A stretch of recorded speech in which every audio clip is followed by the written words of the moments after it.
on, red light. When you're not speaking, turn it off. And I would speak about 4 to 6 inches from the microphone. Okay? Speak loudly and clearly and slowly, with my advice. Thank you very much. Who's starting? Thank you so much for coming here and very Let me just get off the stage. very warm welcome to all of you in this press conference, where here we are going to talk about the real solutions for climate change. And the need for this title, we thought that there is so much conversation on the false solutions that false solutions are sort of crowding out and pushing off the real, genuine, people-led, gender-just solutions. This press conference is being organized by a number of organizations, including Asia Pacific Forum on Women, Law and Development, Center for Community Economics, Corporate Accountability, ESCR Net, Global Forest Coalition, Public Advocacy Initiatives for Rights and Values in India, IBON Foundation, Indigenous Environmental Network, INESC, and Latindad. So a very warm welcome to all of you again. Let me introduce the panelists. Towards my extreme left is Mr. Soparno from Global Forest Coalition. Towards his right is Vanun Perumbol from Climate Watch Thailand. And towards my left is Caroline Muturi Soni from Kenya, from IBON International. I'm Ajay Kumar Jha. I work with Center for Community Economics, and I also work with Asia Pacific Regional CSO's engagement mechanism. So our focus in this press conference will be to talk about locally led solutions. But there is just one rider. I would like my fellow speakers also to take into account that by putting a lot of focus on locally led solutions, what we tend to do is to sort of reduce a problem, climate crisis, which is a global and systemic, to a problem which is local and individual. And that allows all perpetrators of climate injustice to go scot-free. So let's not do that. I'll just take a couple of minutes to put the things in the context. If we look at globally, what is the real solution? In this COP, this is billed as Finance COP. So the first real solution, I would say, is the debt cancellation. More than 58% of the LDCs are paying 4 times debt service as they were doing a decade ago. And LDCs are paying 5 times more in debt service as they are doing in enhancing climate resilience in their own countries. And if you look at SIDS are paying 13 times more in debt service than they can invest nationally in climate resilient activities and climate actions. So without a debt cancellation, no resolution of the crisis is possible. Let's look at the ODA gaps. If all the donor countries can achieve 0.7%, we will have 200 billion more for climate finance. If we can tax high net worth individuals, it will bring $2 trillion every year. Spain is already doing that. Germany did that long time back in 1952. US, Netherlands, France, everyone is considering this. Let's also look at what could be a real solution: transport emissions. European Union's transport emission constitute 25% of the total global transport emissions, and we need them to reduce this now. As far as another real solution is corporate taxes. 5,000 SEZs all over 130 countries. They are almost a tax-free zone. Nobody pays anything. Last but not the least is direct access for communities to finance. And you'll be surprised to know that farmers as a community receive less than 0.03% of the climate finance directly. Indigenous people Indigenous peoples also receive something like 0.03%. And even after the 2021 Glasgow Forest Pledge, which pledged to invest 1.7 billion directly with the indigenous populations, they haven't received more than 7% of that. So these are the real solutions that we are looking forward to. And now I will invite my colleague Caroline. Caroline, you have 5 minutes. Thank you so much. I am Caroline Muturi from Ibon Africa. I am the coordinator based in Nairobi, Kenya. Thank you so much for joining us today. I would like to begin by sharing how Africa is currently inundated by carbon markets projects, and this negatively affects communities and how local communities operate, as well as indigenous peoples. In Kenya, we have the Ogie community from the Mau complex and also Maasai community from Tanzania. And these communities are evicted in the guise of conservation of forest, while at the same time the government is getting into deals with corporations to take over management of Africa's natural resources. And aside from the obvious negative impacts on the rights of peoples and communities, the promotion of forest solutions creates barriers to the recognition and wider adoption of real solutions. To overcome these barriers, it is essential to actively amplify and put more emphasis on the solutions developed and owned by communities themselves. We are talking about real solutions, and they need to be amplified. So this requires supporting grassroots initiatives, creating platforms, and scaling these practices, as well as educating policymakers, the media, public, about the limitations of carbon markets. And by shifting the focus towards these approaches, we can counter false narratives and promote solutions that genuinely address the climate crisis. And we need to move away from false solutions such as REDD+ projects towards real solutions such as agroecological farming, securing land rights and tenure of smallholder farmers, as well as indigenous people, to counter the corporatization of our food systems and commodifications of natural resources, and of course to ensure ecological balance and realize the rights of the people and nature. But of course we have challenges. Agroecological farmers face constant pressure from a world system that is set to favor supermarkets and agro-businesses. And governments must now act to stop profit-driven agribusiness encroaching on the lives and livelihoods of land workers all around the world, and to take decisive action to support a just transition to agroecology. So real solutions do exist in all continents, and especially in Africa, and it is time to celebrate and amplify them. For example, in Kenya, we have a group of vibrant women called Kinyagia Women Group. It is in Meru County. And this women is composed of elderly women who have organized themselves into an active environmental and cultural group. And through these organizations, women are able to engage in agricultural production in their communities, and especially agroecology practices. And as much as they face discrimination in accessing agricultural extension services, and of course land titles as women, women's socioeconomic status in Meru, and like in many other African communities across the country, are subject to marital status. And so if you're not married, you cannot access land, you cannot access resources and title deeds and all that. So their control over land, which is basic means of agricultural production, is based on their obligations, either as wives or as mothers.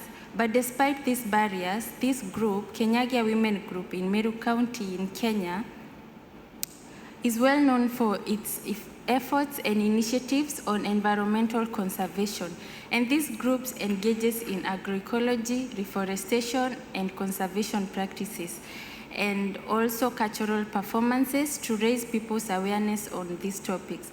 So what unites women in Meru is the ever-present hope of liberation through organizing and educating themselves and resisting existing patriarchal and just economic systems to push for people-centered climate actions.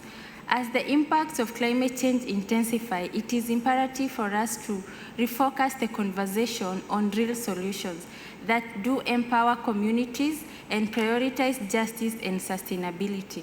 Africa's communities are already demonstrating what effective, sustainable climate action looks like, and they have been practicing these practices ever since.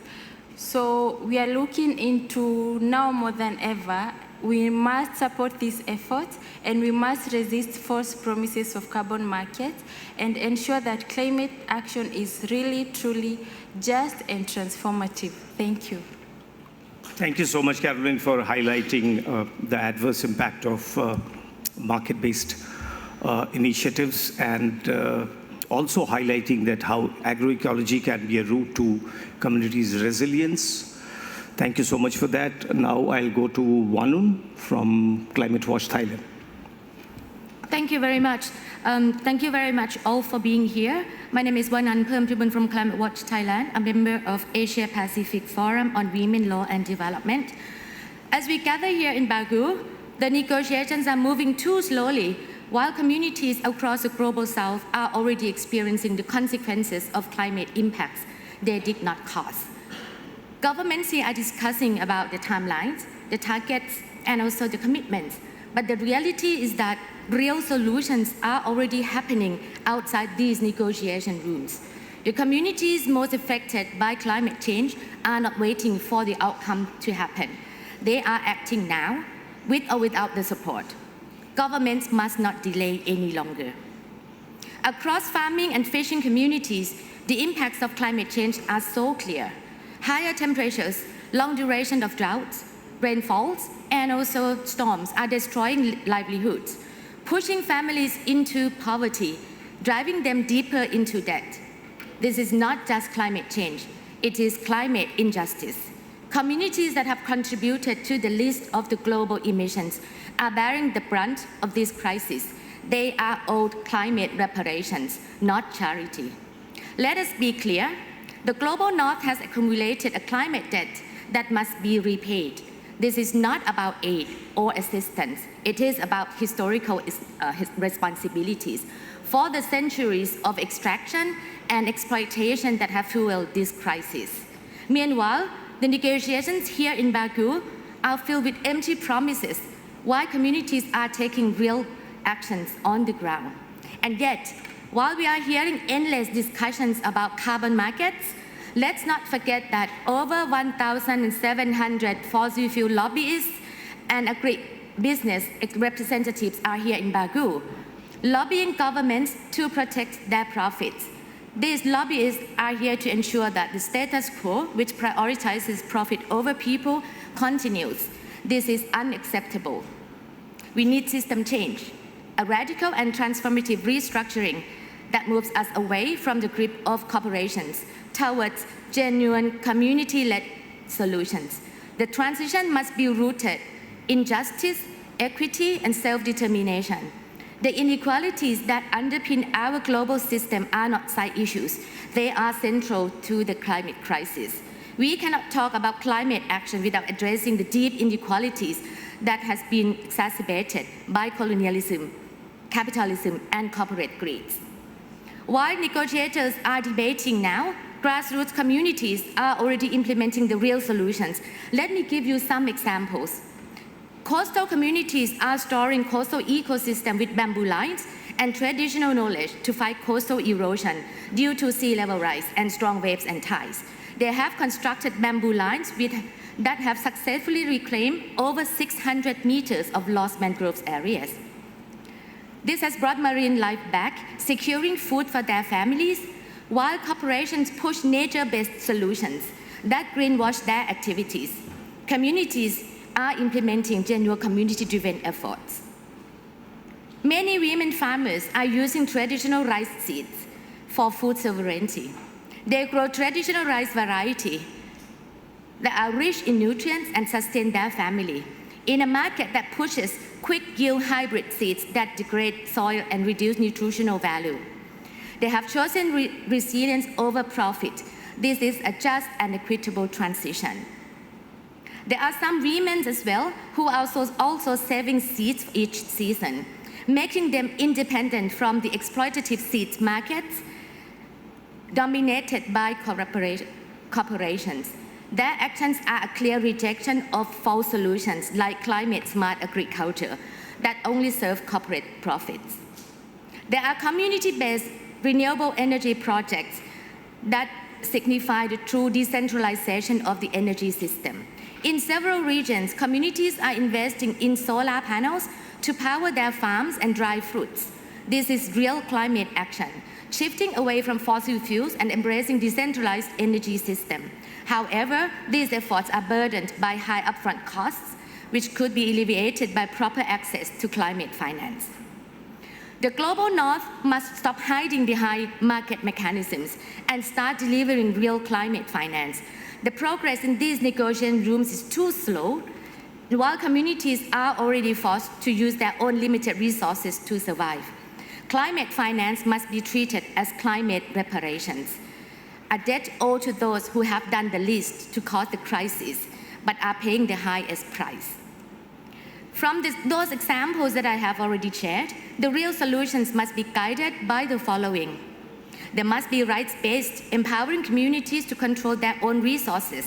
They should focus on self-reliance and resilience, supporting women, indigenous peoples, and marginalized groups who are already leading the way. They must address inequality, ensuring that the most affected have a voice in shaping their future. They require radical restructuring of our economic system that prioritize people and the planet over the corporate profits. The solutions we seek now are not in the boardrooms, nor in the hands of corporations who have caused this crisis. They are in the hands of the women and communities who are already leading the way with real climate actions. Governments here must recognize, fund, amplify these solutions, provide them with the finance they need to sustain and expand their impacts. Climate change is an issue of justice, reparations, and human rights. The time for delays, distractions, and false solutions is over. The real solutions are already here, led by those who have pushed to the margins, yet continue to resist. Let us not forget, the Global North owes a climate debt to the Global South. It is time now for them to pay up for the climate finance. I thank you. Thank you so much, Vanun. Thank you so much for highlighting how climate finance is not a charity. And the COP29 is very clear in this. We see that climate crisis being treated as a business venture with the presence of lots of corporate lobbyists. So we would not allow this global opportunity to be wasted as a business venture. Thank you so much, Vanun. Now let me go to Mr. Soparno from Global Forest Coalition. Thank you, Ajay. Even if we have to repeat and repeat again, it's better to repeat and remind us all. Number one, we need to reduce emission by half by 2030. For that, we need fossil fuel to phase out. We need to reduce the consumption of the global north. We need to reduce deforestation and biodiversity loss. And we need to call out the false solutions which are being peddled in these corridors, in the climate spaces, in COPs, and other UN spaces. Now, what you have just heard is actually clarifies that false solution is a huge barrier to real solutions. As long as the conversation and discourse, policy support, and finance goes to promote false solutions, real solutions will be drowned out. Real solutions will not be allowed to come out as a voice, as a concern for the communities who have been practicing those real solutions for centuries. And how? I give you two concrete examples from the ground. The moment the false solutions are promoted and financed and take shape on the ground, the impact is those communities are torn apart from their nature, from their forest, from their land. The impact is not only destruction of livelihood, but destruction of their homeland. They are violently separated from their homeland and territories which they have defended for centuries, which they have conserved and protected for centuries. This is what the false solutions do. And in these kind of climate spaces and corridors, when we come up, we hear every day, every minute, not only the negotiators, but all the discussions moving around carbon markets, discussions moving around restoration by plantations, discussions moving around deforestation through REDD+, which has failed. I haven't heard here officially they are talking about real solutions. The communities, the voices which really wants to have a space in these corridors to talk about real solutions do not get that space. They are being drowned out by the conversation and the force of the discourse on false solutions. We have to defend our space, we have to defend our ground. And that's why we are saying that let's talk about real solutions. More the merrier. We amplify, and this amplification and talking more on real solutions is a way of resisting false solutions. Thank you.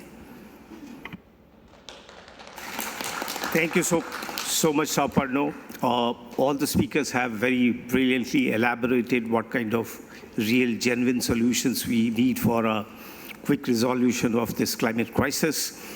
The bottom line is that unless we reorganize our economy based on the sufficiency of the natural resources and needs of the people, it will remain an economically driven by capitalist order, which is based on overproduction without factoring in the planetary boundaries. So thank you again so much for coming. We open the floor for a couple of questions. Thank you so much. Any questions?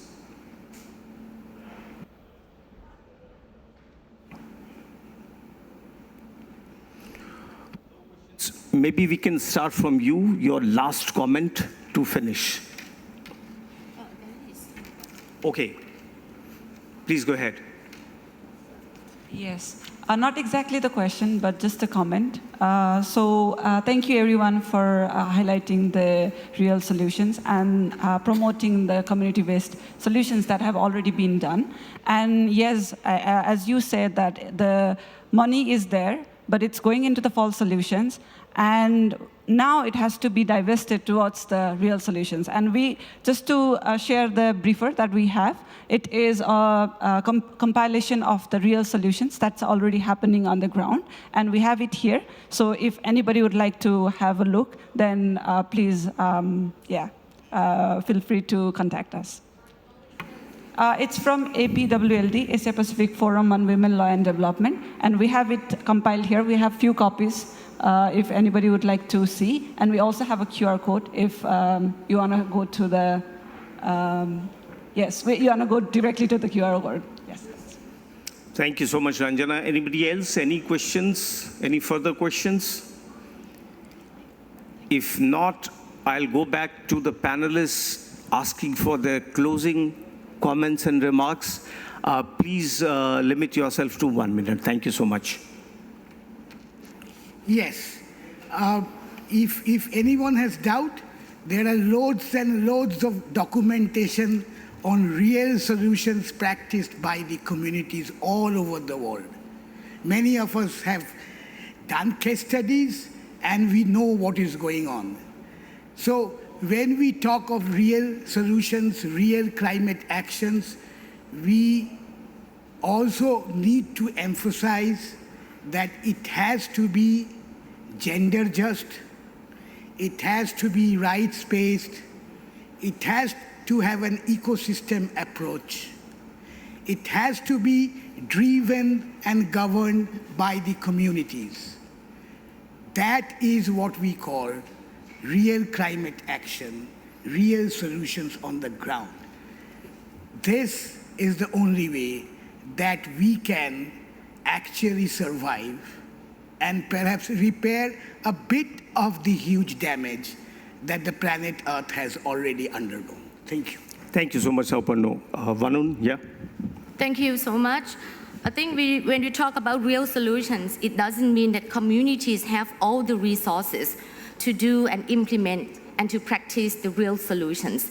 They have tried it, they have tasted it, they are doing it because they need to do it, using their own resources or maybe getting the loans. This is not really fair to them because they are practicing the real solution that are the climate solutions that they are not cost. So we really, really need to amplify their voices, amplify those real solutions they have been implemented, and demand the climate finance. It's not only demand the climate finance in terms of the numbers or the scale of the finance, but the access to the finance.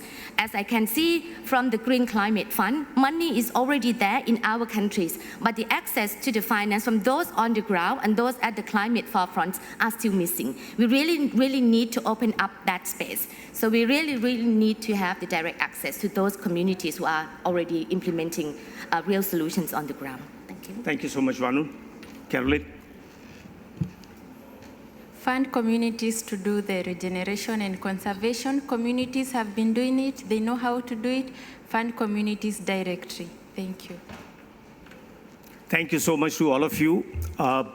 The speakers have highlighted that communities have countless solutions, and they are doing it successfully. They have several dimensions. They are at intersections of resilience, solution to climate crisis, protection of biodiversity, economic viability of the communities, disaster risk reduction. So we have countless solutions, but let's be very aware of the fact that we don't put any further burden on the communities for mitigation and adaptation. And what we demand is climate finance appropriate, public grant-based finance to scale up these solutions, and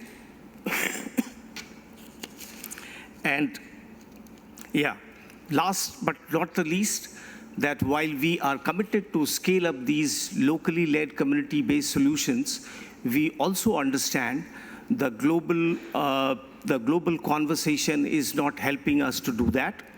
Global conversation is looking at climate crisis as a business venture and looking to resolve climate crisis by a further deepened debt crisis. We strongly resist that. Thank you so much, all of you, for coming.